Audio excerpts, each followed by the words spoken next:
Summer of 1944. The world was still buried under the wreckage of war.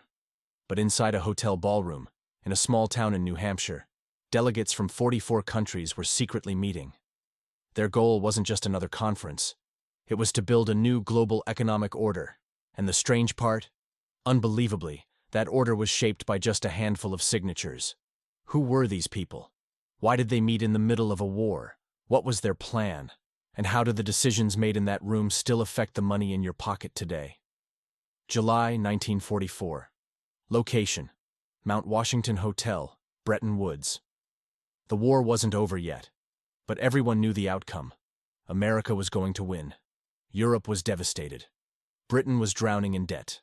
So, 44 nations gathered to create a new monetary system. Behind the scenes, two men led the charge: John Maynard Keynes, the British economist, and Dexter, a sharp strategist from the U.S. Treasury.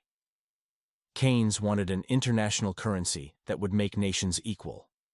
White disagreed. He insisted that the dollar should be at the center. That debate marked the beginning of a power struggle that would define the future of money itself. In the end, White won. The new system worked like this. Every country would peg its currency to the U.S. dollar, and the U.S. would peg the dollar to gold. It sounded simple, but the impact was enormous. From that moment on, every dollar printed by America began to finance the world. Post-war reconstruction, global trade, aid programs, all flowed through the dollar. Bretton Woods wasn't just an agreement. It was the ceremony that crowned America's economic empire. In the booming 1950s, the world was flooded with dollars.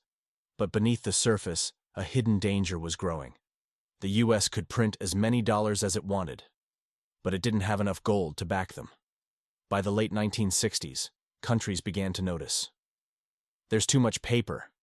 But where's the gold? France called Washington and demanded its gold back. Ships began carrying tons of gold across the Atlantic. The system was cracking. And in 1971, President Richard Nixon went on live television and made a historic announcement. Effective immediately, the dollar will no longer be convertible to gold. Those words marked the end of Bretton Woods, but also the birth of the dollar's absolute power.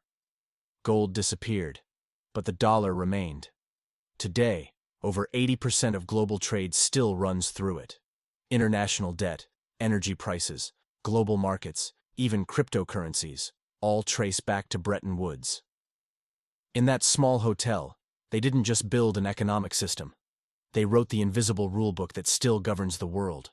And that's why, every time the dollar strengthens, and every time a country falls into crisis, we're still hearing the echoes of 1944. Bretton Woods rewrote the rules of money, and those rules have never truly changed.